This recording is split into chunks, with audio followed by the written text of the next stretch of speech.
Il y a des redresseurs de tort, masqués ou pas. La bande à Fifi qui raconte le métier d'acteur. Mark Wahlberg qui adopte 3 enfants et découvre les joies de la paternité dans un joyeux melting pot. Il y a le cinéma en long et en grand, large parfois même en fluo. C'est un manège d'éclats de colère et de joie, c'est le buzz en cinémascope pour vous servir. Coucou chérie. Hey salut. À l'affiche du buzz, les apprentis parents Rose Byrne et Mark Wahlberg. Hey. Le métier d'acteur par Philippe Lachaud et le casting de Nicky Larson. La vengeance froide de Liam Neeson. Et Spider-Man, loin de sa maison. Le buzz est un grand 8 sentimental, un vertigo sensitif. Vous nous suivez? Comment vous voulez qu'on dise non maintenant?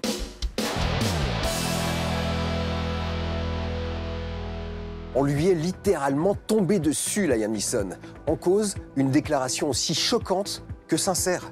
À une journaliste qui l'interrogeait sur le thème de la vengeance au cœur de son dernier film, Sang froid, le justicier du cinéma déclarait avoir eu envie de tuer un noir au hasard après le viol de sa meilleure amie par une personne noire il y a de cela 40 ans. Une pulsion qu'il a ensuite couvert de honte et qui met aujourd'hui sa carrière en péril. Retour à la fiction avec le journal des sorties et Liam Neeson. Monsieur Coxman? Qu'est-ce que je peux faire pour vous? Il s'agit de votre fils.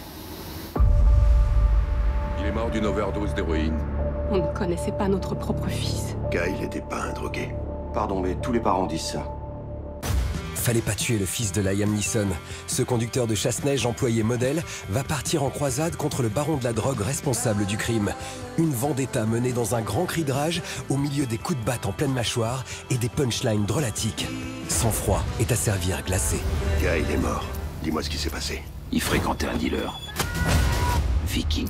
Il aime faire du mal aux gens. Quand mon personnage s'engage sur la voie de la vengeance, il ne comprend pas tout de suite qu'il déclare une guerre sale avec l'industrie de la drogue.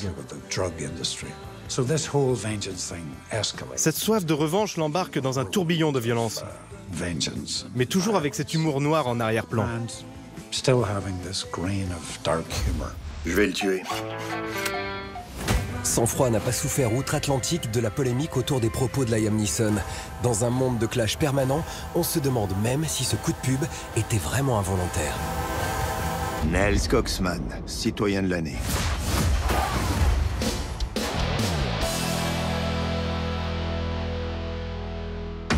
Vous devez à l'administration fiscale 1 750 000 euros. Faut que je les paye? On déménage. Moi, je te suis au bout du monde. La Courneuve.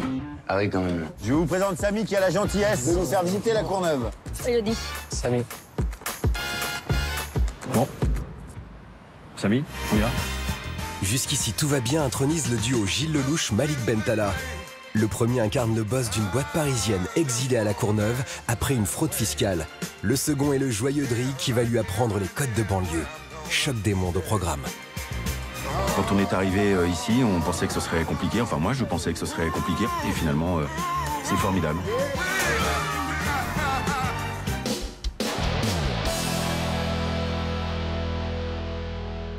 C'est quoi un acteur? J'ai posé cette question toute simple en apparence à l'équipe de Nicky Larson.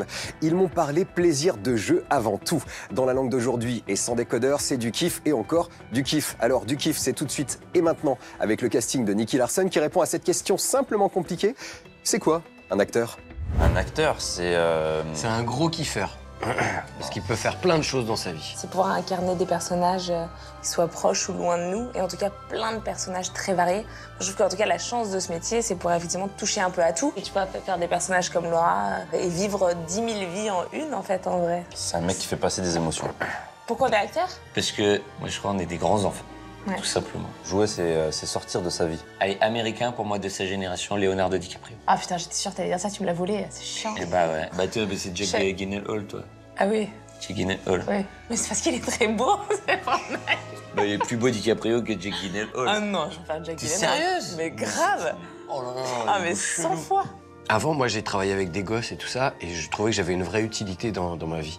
Parce que je travaillais avec des enfants handicapés, je travaillais avec tout type de gamins, j'étais animateur.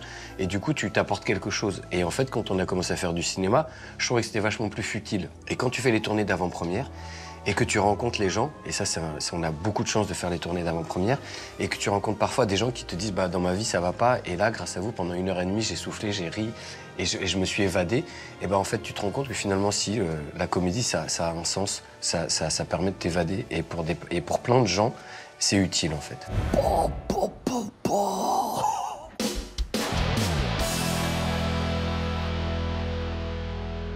Le quotidien de Mark Wahlberg et Rose Byrne est bouleversé quand ils décident d'adopter 3 mômes. Le pitch fait craindre une comédie larmoyante, sauf qu'Apprenti parent est écrit et réalisé par le papa qui a vraiment vécu cette histoire. On zoome sur la belle surprise de la semaine en compagnie des vrais parents à l'origine du film. Il y a plein d'enfants à adopter. Oh, j'ai trouvé une agence qui organise une réunion à l'intention Non, me montre pas ça. Tu veux me démolir? Je rentre à peine du boulot. Pete et Ellie aimeraient fonder une famille. Partis pour adopter un seul enfant, ils accueillent finalement à la maison 3 frères et sœurs. La famille instantanée va apprendre à s'apprivoiser entre clash ménager et effusion sentimentale. Partons à la découverte de la famille qui a servi de modèle à Apprenti parent. On a trouvé une fille qui pourrait convenir. Les gens se sauvent en courant si on leur parle d'adolescents.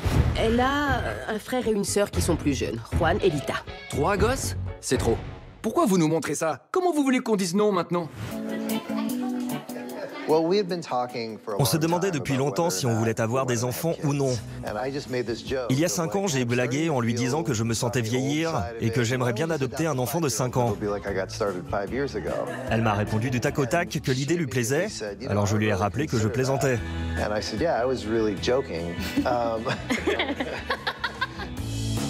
Une fois qu'on a décidé de passer à l'action, c'était vraiment effrayant.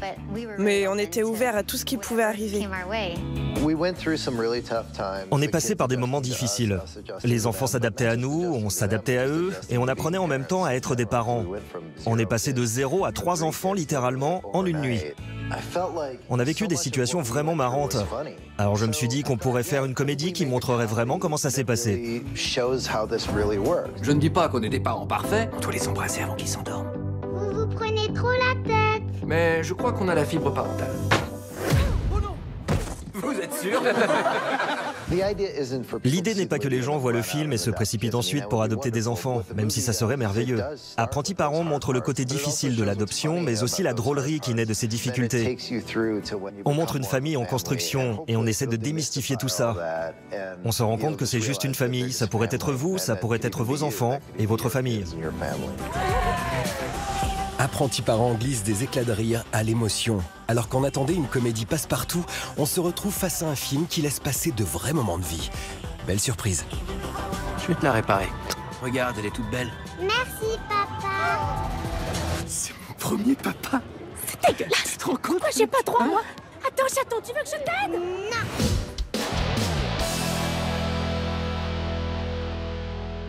Tom Holland étend sa toile dans les collants de Spider-Man.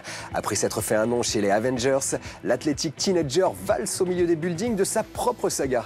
Après Homecoming en 2017, Spider-Man tissera à nouveau partout au début de l'été. En attendant, je vous propose d'admirer ses premiers saltos. Quelle joie de pouvoir enfin te rencontrer, Spider-Man. Non, Nick Fury. Habille-toi, on va faire un tour.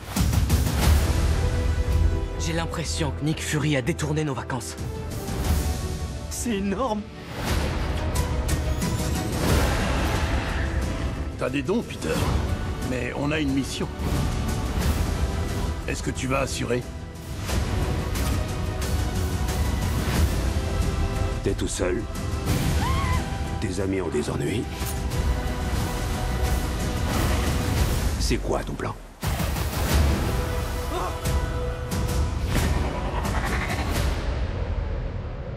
Je te conseille de pas t'en mêler.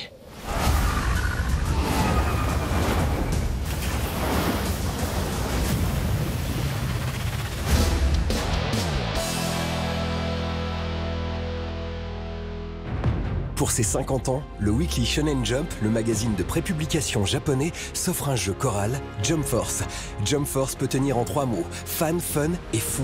Le jeu est évidemment pour les fans de manga et de Japanimation, avec un casting royal d'une 40aine de personnages. À apprécier en solo avec une histoire prétexte, ou en duel, 3 persos contre 3, en local ou en ligne. Les combats sont tout de suite fun, à base de coups simples, puissants ou de combinaisons dévastatrices. Et c'est là que ça devient fou et même carrément foutraque. Véritable point douloureux, le jeu est trop confus. En gros, Jump Force, c'est un bon délire à partager entre potes pas trop exigeants pour pimenter un peu la soirée.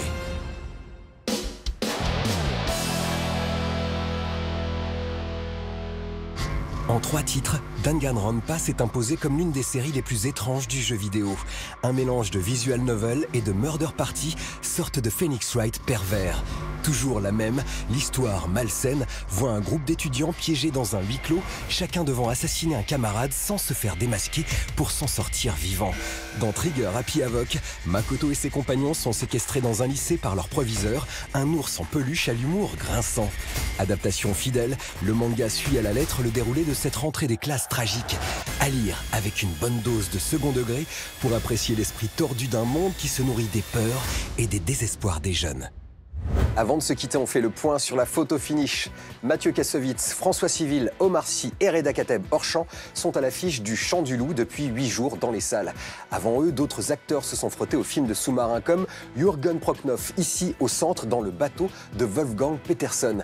Mais le fleuron du genre, c'est À la poursuite d'Octobre Rouge avec Sean Connery, un chef-d'œuvre qui ne coulera jamais. Clap de fin sur le buzz. Merci à vous de nous avoir suivis. On se retrouve la semaine prochaine si le cœur vous en dit. Et d'ici là, buzzez bien.